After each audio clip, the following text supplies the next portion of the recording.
તો એટલે પછી ઝાલાવાડનો ગારો ચીકણી માટી એ ગારો ભેગો કરે, 3 શિખરનું મંદિર બનાવે, ગારાની થાળી બનાવે.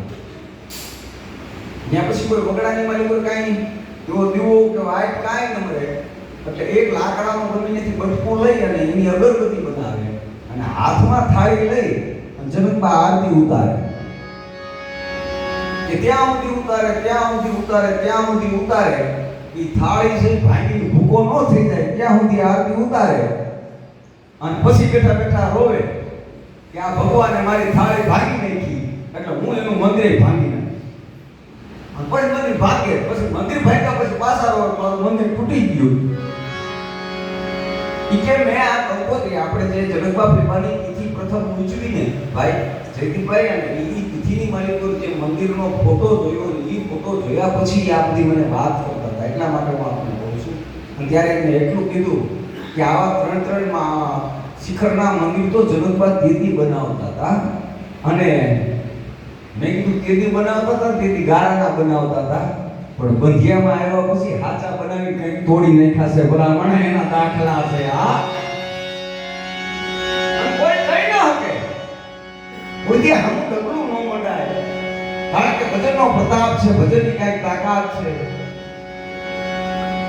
એટલે મેં બાપુને સહજતા પૂર્વક મેં કીધું બાપુ તમે આ ઉંમરે તમે મારા પગમાં પડી જાવ વાત યોગ્ય નથી. ઈ કે મને ઈ કાંઈ નથી ખબર પડતી ભાઈ, હું આમાં કાંઈ જાણતો નથી પણ મને એટલી ખબર છે દરબાર મેં સાંભળ્યું છે તમારો ભૂતકાળ અને એમાંથી નહીં જો પાછા વળવાની તાકાત જો ક્યાંથી પ્રારબ્ધ થઈ હોય તો જનકબાનો પ્રતાપ છે.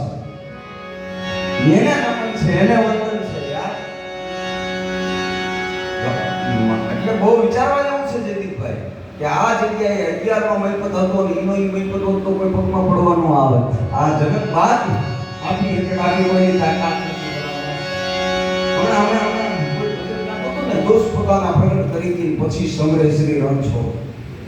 પોતાના દોષને પ્રગટ કરી અને પછી નારાયણનું નામ લે તો મજા આવે. દોષ પોતાના પ્રગટ કરી પછી સમરે શ્રી રણછોડ. સાચા સંતોની માથે મીરા ભક્તિ કરામોડ. બજરંગપુરાની માલિકો જન્મ ધારણ કરે અને આ બંધિયાને કર્મભૂમિ બનાવે. આ બંધિયાના અહોભાગ કેવા હશે ભલા માણસનો વિચાર તો કરો.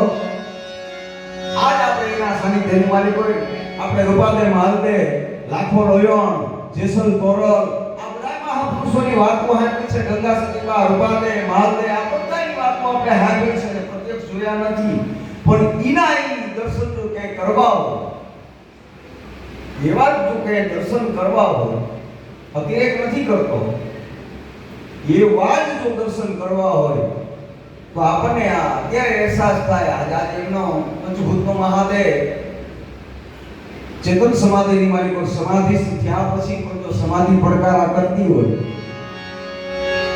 જયદીપભાઈ સાયન્સના સીમાડા પૂરા થઈ જાય. કોઈ પણ મહાપુરુષોનું દેહાંત થાય ને એટલે એમને પછી પલોઠી વાળે એને બેહાડે ને એટલે એમને ટેકા આપવા પડે. આના તમે બધા સાક્ષી છો. મહાપુરુષની શું તાકાત હોય છે હું ખાલી એક વાત કરું છું. જ્યારે આપણે રાજકોટથી લઈ અને ફેબાને અહીંયા આવ્યા અને સામે બેહાડ્યા હતા જયદીપભાઈ ક્યાંય એક પણ જેનું અંગ બાંધવું ન પડે અને પોતે સ્વયંભૂ કેમ બેઠા હોય આવું આબેહૂબ દ્રશ્ય ઊભું થયું હતું. એ આ વાસ્તવિકતા છે યાર. ન હોય તો નભે નહીં પૃથ્વી પાવર પણ આ તો સમજાય ને સમજાય બાકી જોઈએ અને બીજા યાદ આવે. અને આ બુદ્ધિયાની ધરતીને પાવન કરી છે. ઈ પાવનતા કાયમ માટે જળવાય એ બધાને કરબંધ પ્રાર્થના સાથે હું વિનંતી કરું છું. આ આપણે જાળવા માટેનો પ્રયાસ કરી કારણ કે જલ કેવી શક્તિમાં પથરા બિગડ્યા એ આપણા જેવા જ છે. પથ્થર જેવા આપણા જેવા જ છે. કદાચ પથ્થર એટલે પાણાનું નહીં કીધું કબીર સાહેબ પણ પથરા બિગડ્યા એમાંથી